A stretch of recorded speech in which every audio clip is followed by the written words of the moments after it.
Hello everyone. This is Information Theory and Coding, fifth semester subject. We are talking about Module 2, Source Coding. This is the first session. Outcome of this course is study various source encoding algorithms.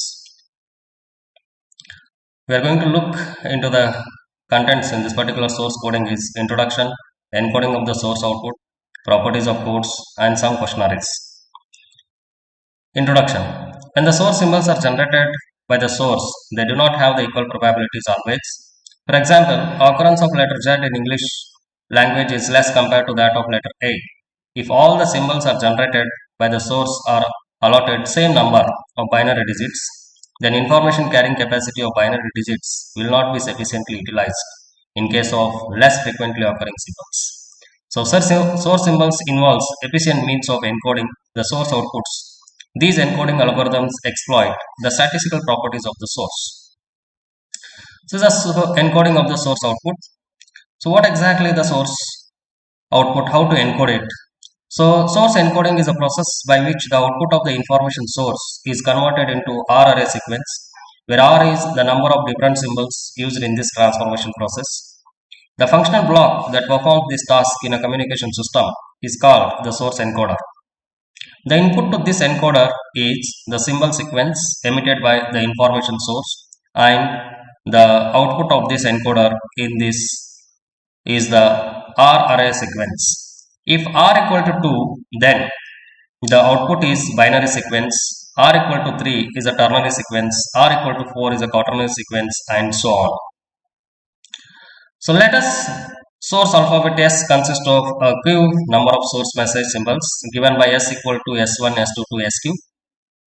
Let another code alphabet or the alphabet X called as a code alphabet consist of R number of coding symbols given by X equal to X1, X2 to XR. Where Q and R are the different, when the source is emitting some sort of the symbols, we are going to be represent in the form of the Q number of symbols, and certainly we are going to be make use the code alphabet with a lesser number of the symbols or the alphabets consisting in the code. And the term coding can now be defined as a transformation of the source symbols into some sequence of symbols from the code alphabet X. Then before starting with the coding actually, so first we have to look into some properties of the codes.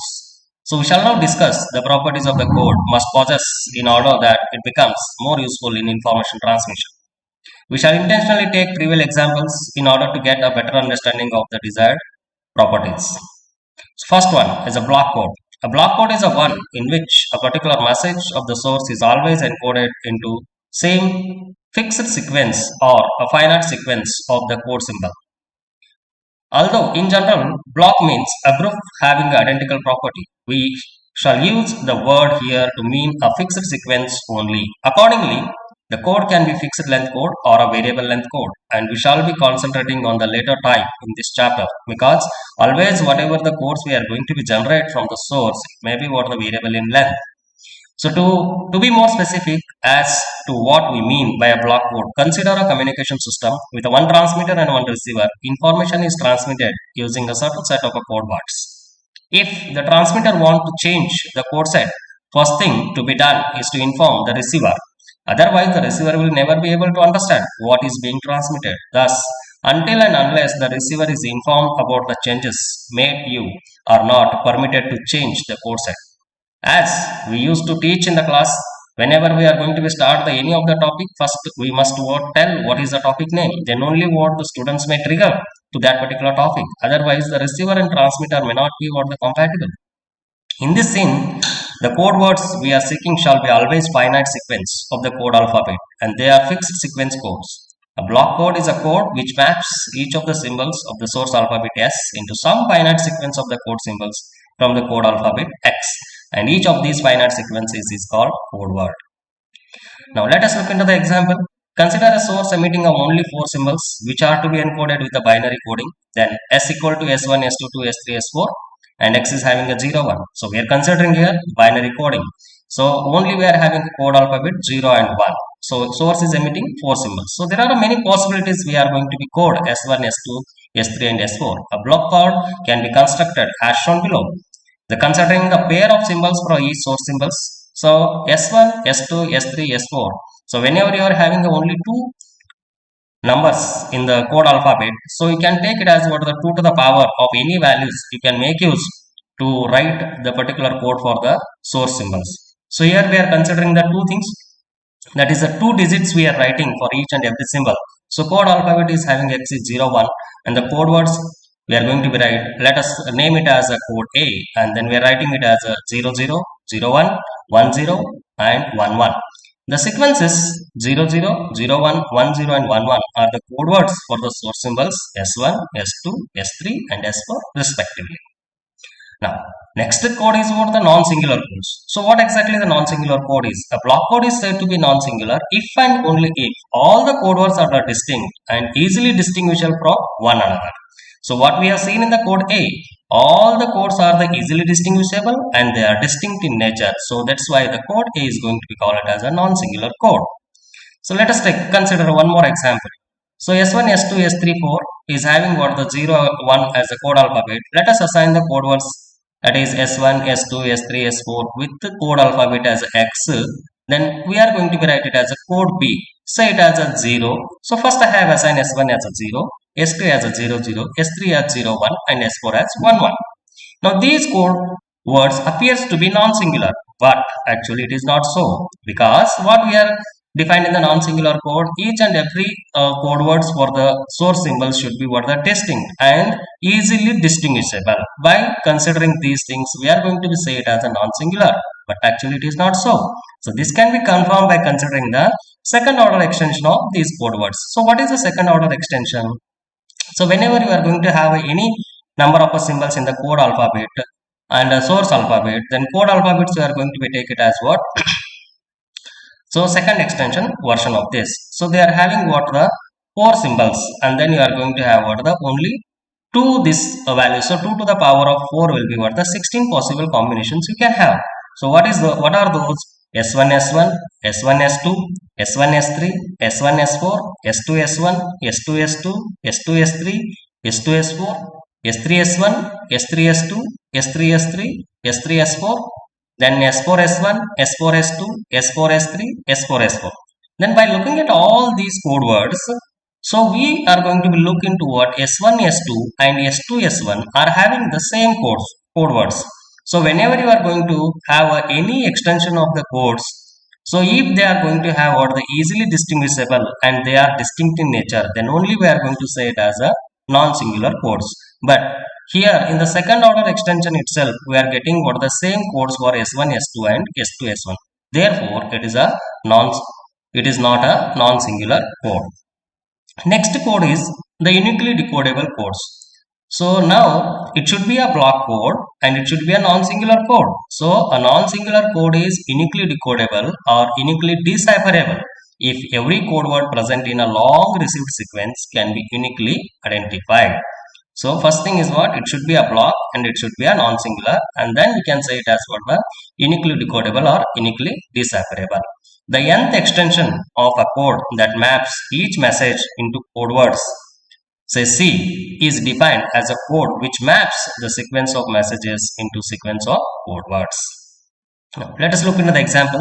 So second extension of the code A. The code A set to the example in the 1, that is S square. We are going to write it as S1 S1, S1 S2, S1 S3, S1 S4, S2 S1, S2 S2, S2 S3, S2 S4, S3 S1, S3 S2, S3 S3, S3 S4, S4 S1, S4 S2, S4 S3 and S4 S4. Now by looking into all these things, so just we are writing it as what? A 4-bit binary numbers for all these second extended source. Okay. So now here all the codes are the easily distinguishable and they are distinct. So first of all it is a block code, then it is a non-singular code, and as and when received at the receiver end, we know that each and every symbol or the codes are going to be what? Have a 4 bits of a binary. So it is what the uniquely what the decodable code. Now next one is what the instantaneous code. A uniquely decodable code is said to be instantaneous if the end of any code word is recognizable without the need of inspection of succeeding code symbols.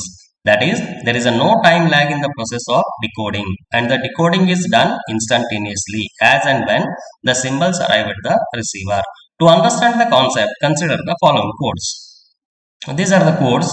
So we are considered as a code C, code D, and a code E. There are different type of codes we have assigned for source symbols S1, S2, S3, and S4. Now here code C is a 00, 01, 10, and 11. Code D is 0, 10, 110, and 1110. Code E is 0, 01, 011, and 0111. By looking into code C, as what we have seen in the code A, it is a similar to that. So it is what the uniquely decodable, it is a non-singular, it is also what the instantaneous code, because no need to what or refer or no need to wait till the next symbol is going to be arrived. As and when the two symbols are received at the receiver end, you can easily decode it. And the code D is also what the instantaneous code, because it is what you are going to call it as a comma code. Whenever you receive a 0, you are going to be coded, because at the end of each and every code word there is a 0 is assigned.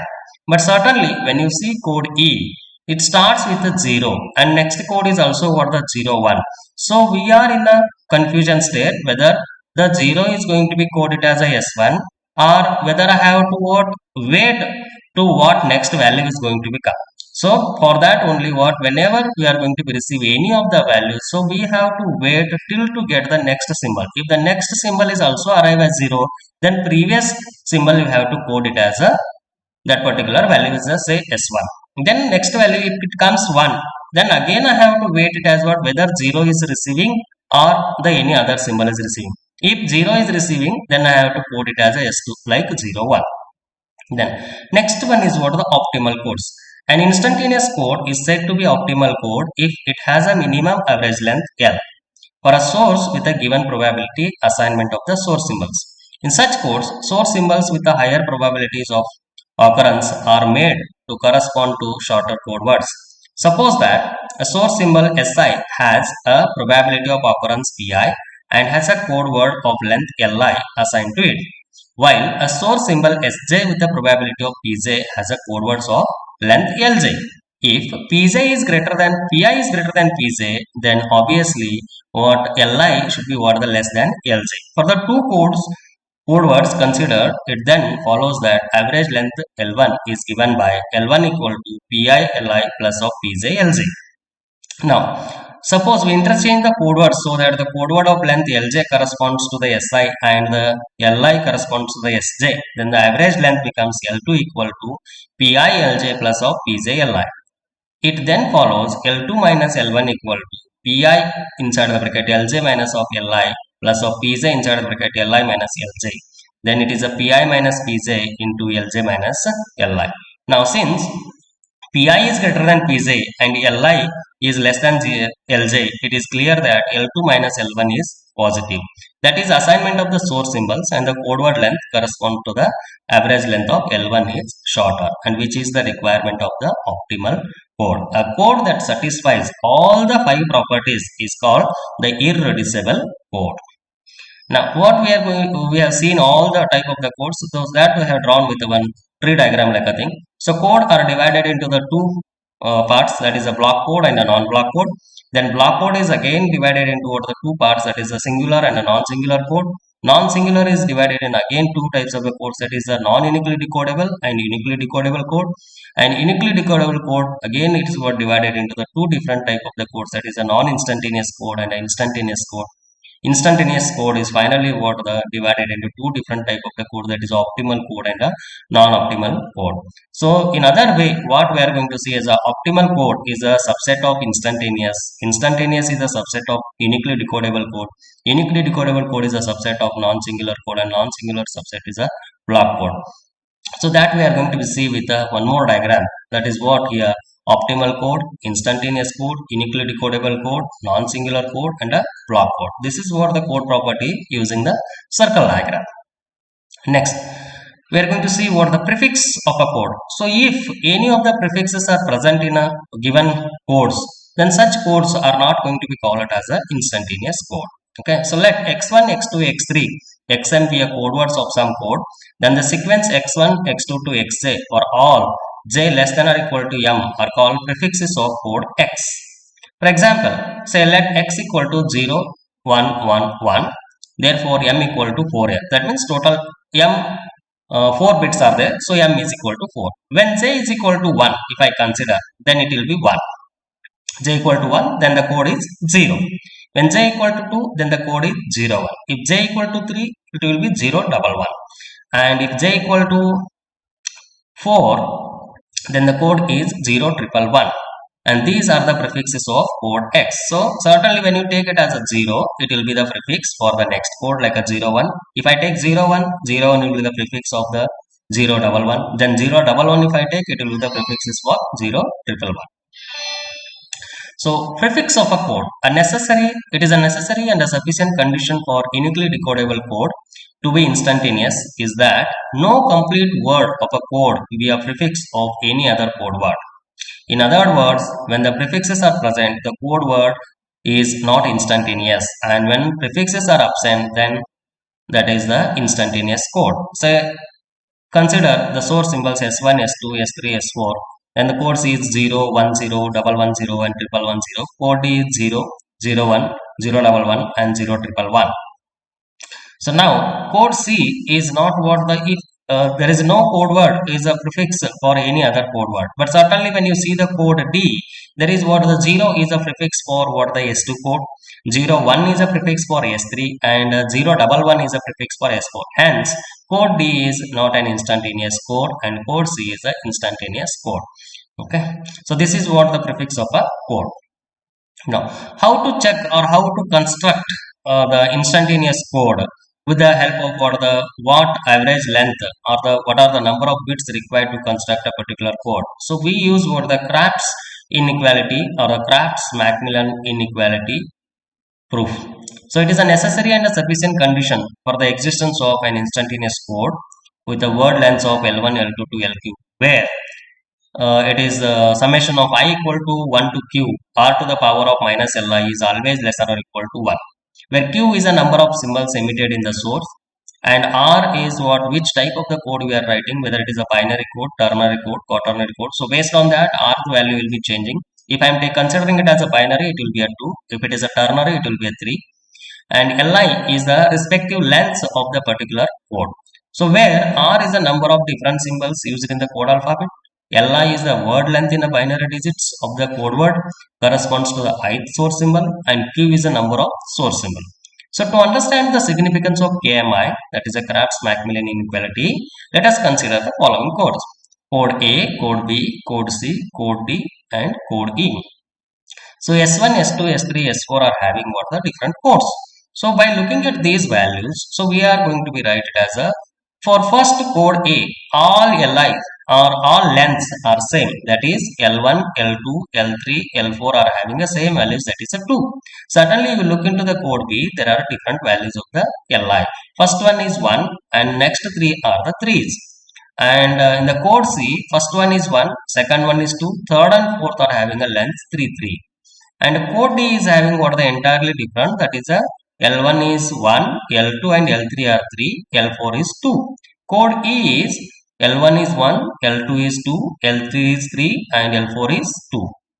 So by writing what the equation, such a equation you can write it as what by using summation of I equal to 1 to q to the power of minus li, by writing that 2 to the power of L1 minus L1 plus 2 to the power of minus L2 plus 2 to the power of minus L3 plus 2 to the power of minus L4. By looking at the code A, all L's are same. So 2 to the power of minus 2, if you write 4 times, you will get a 1. And obviously I am satisfying what the Crafts-Macmillan inequality. Therefore, this code is going to be tell us that, or this property is going to be tell us that there exists an instantaneous code with having a length of 2. Next, code B. So by writing the same equation, if you calculate it, the sum is going to have what the 7 by 8 and that is also what the less than 1. So this KMI is going to be tell us that there exists an code that doesn't give the information that the given code is what the instantaneous, but by with having these lengths we can able to construct a instantaneous code. Code C is also having what the same value, that is equal to 1, and it is also satisfying what the Crafts-Macmillan inequality, and code D is also satisfying a Crafts-Macmillan inequality. But certainly when you see the code E, there code, the value is greater than 1. So we, by choosing these lengths of a particular codes, we are not able to what construct a instantaneous code. These are the some questions I listed of this session, that is define coding and explain the necessity of coding, discuss the various properties of codes, and explain the prefix property and discuss the test of instantaneous property with an example, and what is craft inequality, that you have to explain with a suitable example. And this is a conclusion. So this session concludes to understand the concept of source coding, various types of codes, prefix of a code, and a craft inequality. Thank you.